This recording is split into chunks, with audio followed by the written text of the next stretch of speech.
So I used to be like, oh, I got Mike. And he's like, oh, you gonna guard me? I'm like, yeah, because you can't dribble. You ain't got, and back then we used to handle. You ain't got no handle. Michael Jordan needs no introduction.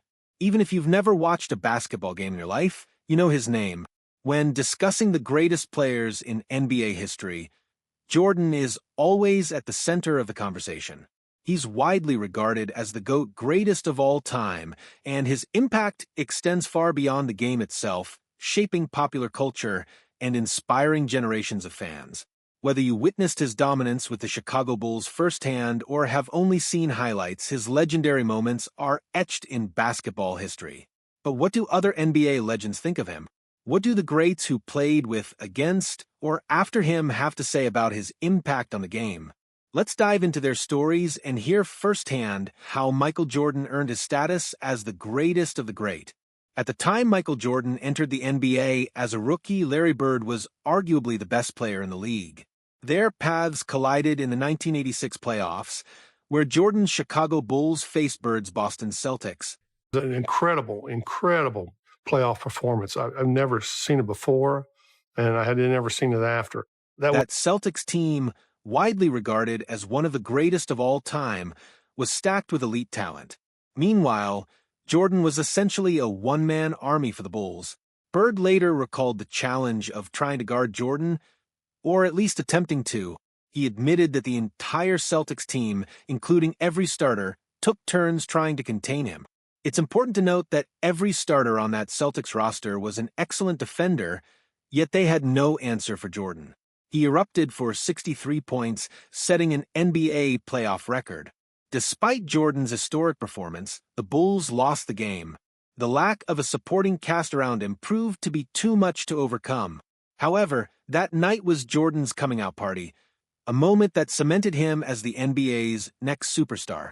His performance offered a glimpse of the future, signaling that once Bird and the legendary '86 Celtics began to decline, Jordan would take over as the face of the league. An incredible playoff performance.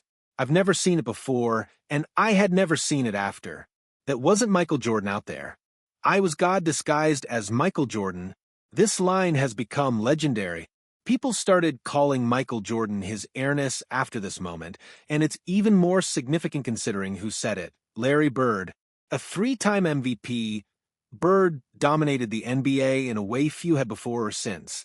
Known for his relentless trash talk, Bird rarely gave his opponents any credit. For him to make such a statement about Michael Jordan was almost like passing the torch. I just want you two to know there's a new sheriff in town, and his name is Michael Jordan. Really? Yes. Acknowledging that a new era of greatness had arrived.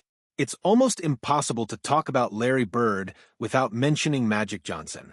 They were fierce rivals for most of their careers, but ultimately became close friends. Their battles in the NBA Finals defined a generation, and their rivalry helped elevate the league as they became its two marquee stars. In 1992, during the offseason, basketball fans were treated to the most iconic Olympic run in history, the Dream Team. This moment brought together two superstars who had defined the league for a decade, alongside the NBA's newest dominant force, Michael Jordan. Fresh off back-to-back championships, and having just defeated Magic Johnson in the 1991 NBA Finals, Jordan had already established himself as the league's top player. But Jordan wanted to make it official. During the Olympics, he confidently stepped onto the team bus, walked past Magic and Bird, and told them straight to their faces that their time on top was over. It was his league now. I just want you two to know there's a new sheriff in town, and his name is Michael Jordan. Magic and Bird had no choice but to agree. At that point, there was nothing they could do. Michael Jordan had officially taken over the NBA. That's how Jordan was viewed by the legends who came before him. But what about the young stars, the future legends, who entered the league looking to take the torch from him in the late 90s? One of those rising stars was Kevin Garnett. Today, we know him as one of the most intense competitors in NBA history, relentless trash talker who never backed down from anyone. But as a rookie, he made the mistake of treating Michael Jordan the same way. During a game against the Bulls, one of Garnett's teammates was having a strong performance. Feeling hyped, Garnett got loud, talking trash about how well they were playing, not just against the Bulls, but specifically against Michael Jordan. Then he realized something. Jordan had heard everything. Kevin Garnett immediately felt the atmosphere shift. He could sense it had taken it personally, and when Michael Jordan takes something personally, the outcome is never in your favor. I can't even really describe the next 6 to 7 minutes of play. Y'all, in this next 6 to 7 minutes of play, we get two 10-second calls. You know, when you bring the ball up 10-second calls, we're down 25. Now, it was just a 2. Mike had 18. He had like 40 now. Junior, myself, we ain't scored in like about 4 minutes. The entire game shifted the moment Michael Jordan took Kevin Garnett's trash talk personally. Suddenly, he locked in on defense, shutting them down while scoring effortlessly on the other end. Garnett and the Timberwolves were completely overwhelmed, unable to stop Jordan's relentless attack. The Bulls went on a dominating run, leaving no room for a comeback. Garnett later recalled just how exhausted he and his teammates were, and how guilty he felt for provoking one of the greatest players of all time. I was like, man, my bad. My bad, dog, I'm sorry, man. I'm sorry. He's like, it's cool, man. I told you. Shut your ass up, man. You're not Fing. After that, he learned a valuable lesson. Mess with the bull, and you get the horns. If we go back even further in NBA history, before Magic and Bird, we find one shooting guard who defined a league in a sport dominated by big men. It was rare for a shooting guard to rise to the top and become the face of the league. Before Michael Jordan, there was only one exception, Jerry West. Jerry West's impact on the game was so profound that his silhouette became the NBA logo. He was an all-around beloved figure, known not only for his incredible talent, but also for his deep respect for other great players. His eye for talent shaped multiple dynasties across different NBA eras, making his opinion on players highly valuable. So, it comes as no surprise that he was a huge fan of Michael Jordan. I really like Michael Jordan, and he and I are friendly. He never changes. This guy has done more spectacular things than any basketball player I've ever seen. The thing that people don't realize is some of the stuff he could do. He was the best defensive player in the league. He was absolutely the best defensive player. There's a bit of sweet irony here, because I can imagine an older player once saying these exact things about Jerry West. When it came to perimeter play, he was both the best offensive and defensive player of his era. He consistently performed at a spectacular level, so it makes perfect sense that he and Michael Jordan share mutual respect despite never having competed against each other on the court. Another NBA figure whose name has grown larger than his playing career is Kenny the Jet Smith, a well-known media personality as part of Inside the NBA. Kenny was also a shooting guard in the 90s, making him well aware of Michael Jordan's dominance over the league. What many people don't realize is that he and MJ actually played together in college at UNC, the University of North Carolina, before their NBA careers began. Kenny has shared valuable insight into the type of player Michael Jordan was before stepping onto the big stage. He couldn't praise Jordan's work ethic enough. Even as a young college athlete, MJ's obsession with improving every aspect of his game was already undeniable. He never stopped working, man. Like, his stuff is not an accident. It's not like, oh, he was gifted. No, he was the most fundamentally sound player that ever played the game. If you watch the videos, his left hand is in the correct passing lane, his footwork is impeccable offensively. You know, his jab step is always there. His ball movement, his feet stay still, like all of those things were always all the time. And then he was the best athlete. Most guys who were that athletic didn't have the package right. On Draymond Green's podcast, Kenny revealed that Michael Jordan actually had several weaknesses in his game when he was younger. According to Kenny Smith, Jordan's ball handling skills were particularly underdeveloped, which allowed Kenny to challenge him on that. However, this is where Smith witnessed Jordan's obsessive work ethic firsthand. He saw in real time how Jordan would spend entire summers relentlessly improving every weakness in his game, ensuring that no flaw remained. I'll say this about him, Dre. He's the only best player in basketball history that the things he came in with as weaknesses were his strengths when he left the league. His ball handling, his shooting, his turnaround jump shot, his post-game was probably some of his weaknesses. Those were his strengths when he left the league.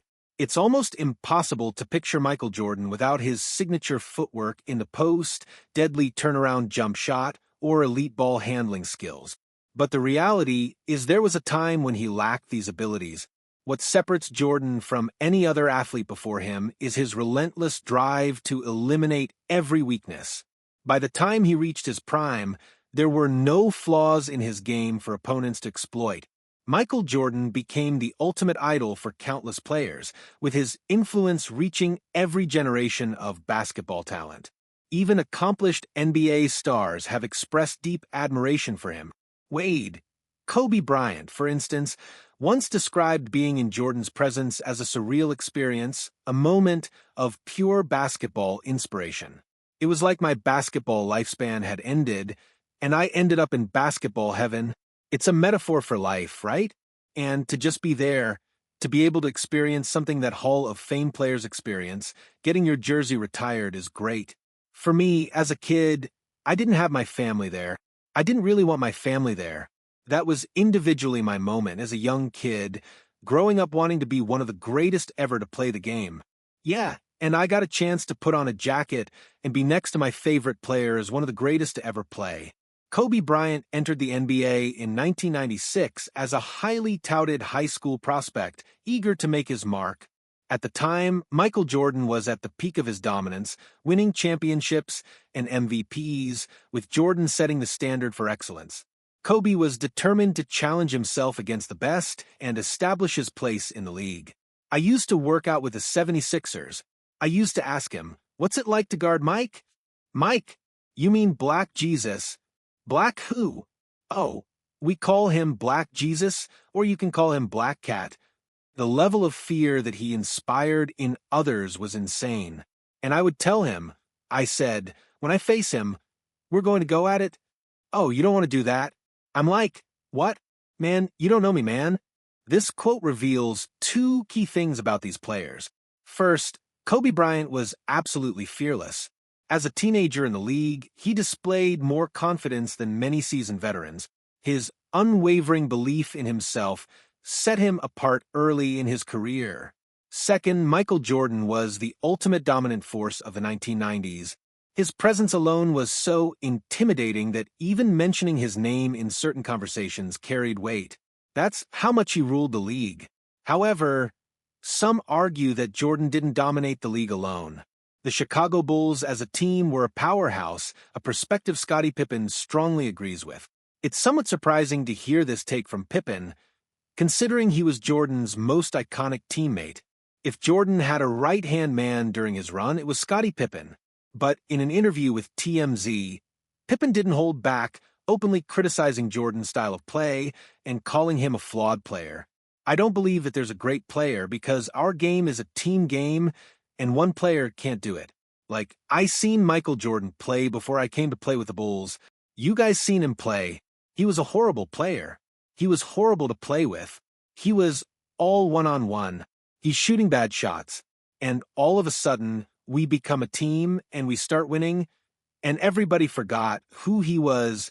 Maybe this is not so surprising since, at the end of the day, Scottie Pippen is just asking for more appreciation of his own efforts as Michael Jordan's sidekick. If anyone is familiar with Jordan's game, it would be Scottie Pippen. Since we're hearing some criticism from NBA legends of the 90s, we might as well hear this take from none other than Robert Horry. Other than Robert Horry, Big Shot Bob was one of the few players to win a championship in the 90s without being part of the Chicago Bulls. What he says about Michael Jordan is interesting. It is hard to say that Jordan is the best player. Is Michael Jordan the greatest NBA player of all time?